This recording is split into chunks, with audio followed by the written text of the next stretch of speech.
You used to be a couple. According to your complaint, about 3 years ago, you loaned the defendant $10,000 as a down payment to buy a used car. The loan on the car, as well as the title, are in both your names. So far, correct? Correct. Then you broke up, and you broke up shortly thereafter, maybe in 2021. Is that right? Correct. And since 2021, you've had the car. Yes. And you've made payments on the car, with the exception of 2 months, according to you. 2 months you didn't make payments on the car. The plaintiff was notified by the bank that the car was in default, 2 months.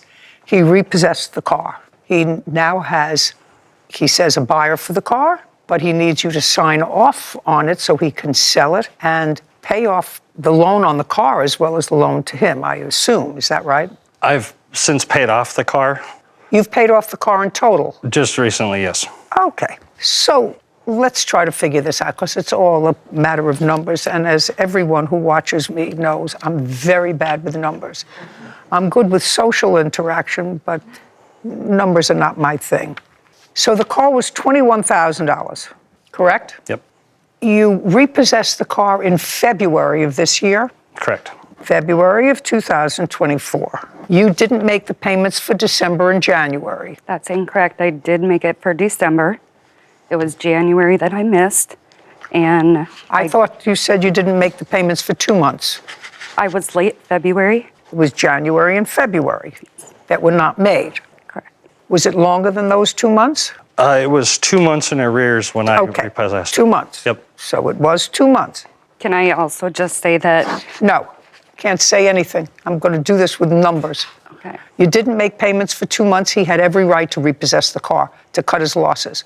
What you should have done over the period of time, Ms. Goebel, is to refinance the car, say to him, you're off this, pay him off whatever you owed him, and finished. You're no longer a couple. Unreasonable to ask him to be responsible for the car to the bank, responsible if you have an accident, doesn't know whether you keep insurance, doesn't know any of those things, and his name is on it as a liable person. So how do we figure it out? How much did you pay off on the car? It was around $22,000. I can look it up quick. No, look it up Okay. completely. I thought the whole car was $21,000. The final payment was $2,247. $2,000. $2,247.30. So if that's the final payout, and that includes the 2 months that you made current? No, that was in addition to the 3 Okay, months, and and what then was- I made payments on it for the 6 months between. From February till, I just paid it off in October, this month. So that's the whole amount. That's $2,247 that was paid off, The that you paid. final payment, yes.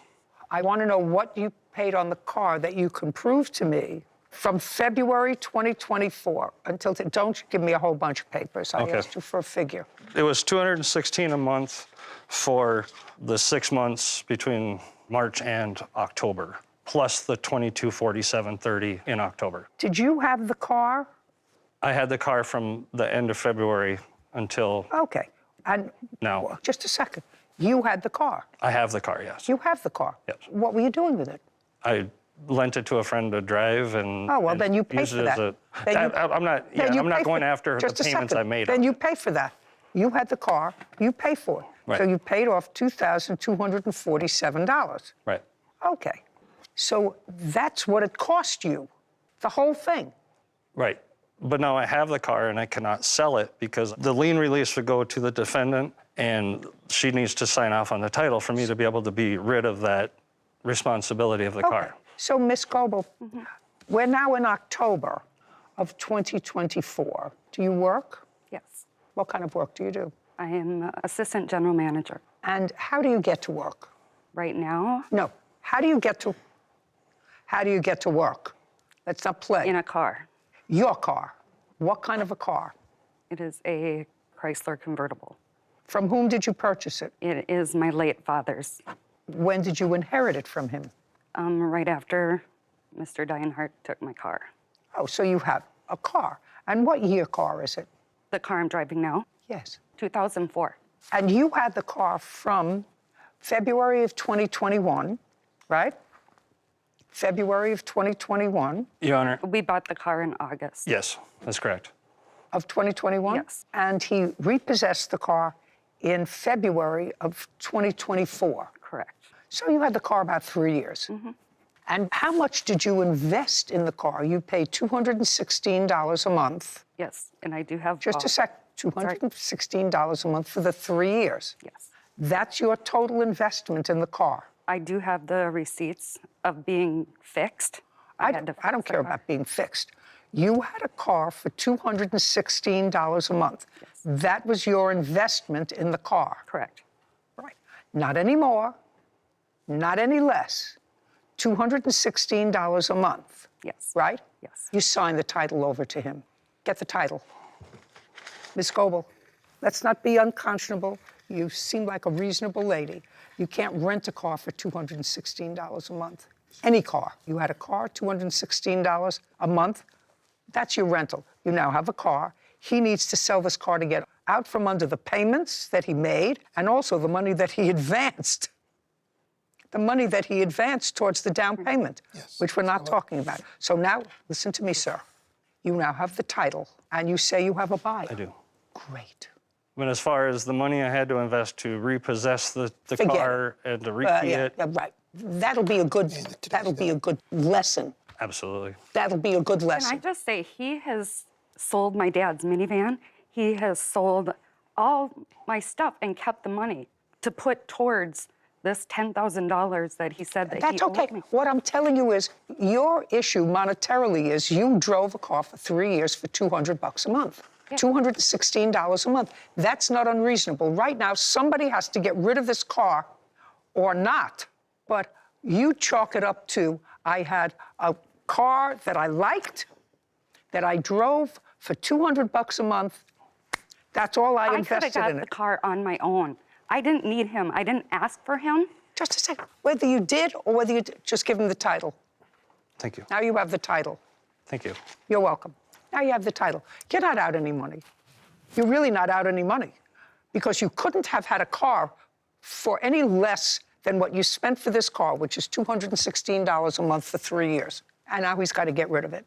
And you fell behind in your payment. Not unreasonable for him to take it, get it off. He's paid off the loan. Finished. You're done. And fortunately or unfortunately, you managed to get a car just at the right time. So you have a car to drive.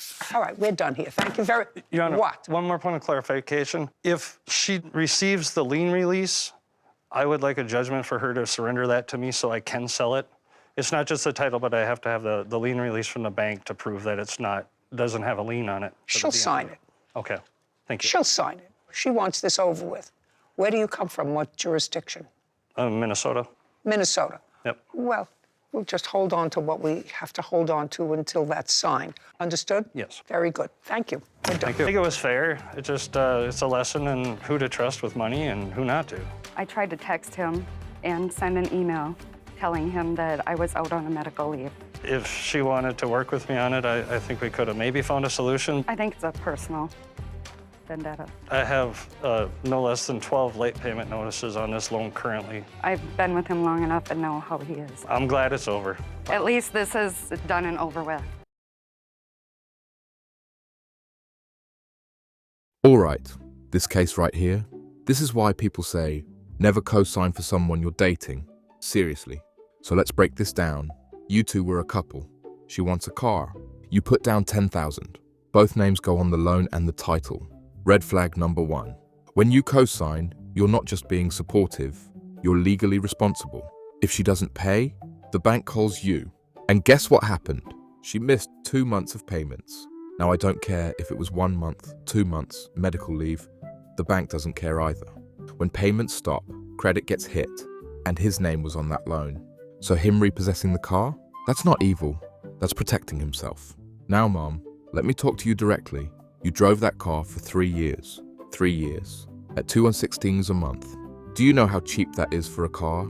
Seriously, you can't even rent a car for that. You had transportation for 3 years at a very reasonable monthly cost. And then when you missed payments, you expected him to just sit there and absorb the risk. No, that's not how co-signing works. Now, sir, you're not completely innocent either. Why would you co-sign $21,000 with someone you're just dating? You loaned $10,000 down payment. That's not small money. That's relationship blind money. But legally, when she stopped paying, you had every right to step in. And here's the part people don't want to admit. After the breakup, the clean solution would have been refinance the car in her name, pay him back, remove him from the loan. But nobody did that. So now it becomes a mess. And the judge handled it the only practical way. She basically said, look, you drove a car for 3 years at $206 a month. That's your investment. You're not losing out. And she's right. You had use of the vehicle. He carried the legal risk. Now he paid it off and wants to sell it. That's fair. And Mom saying I didn't need him doesn't change the fact that he put $10,000 down. That's real money. And sir, let this be your life lesson. Don't mix romance and financing unless you're ready for court later. Because when love ends, contracts remain. In the end, no huge payout, no dramatic win, just paperwork cleaned up.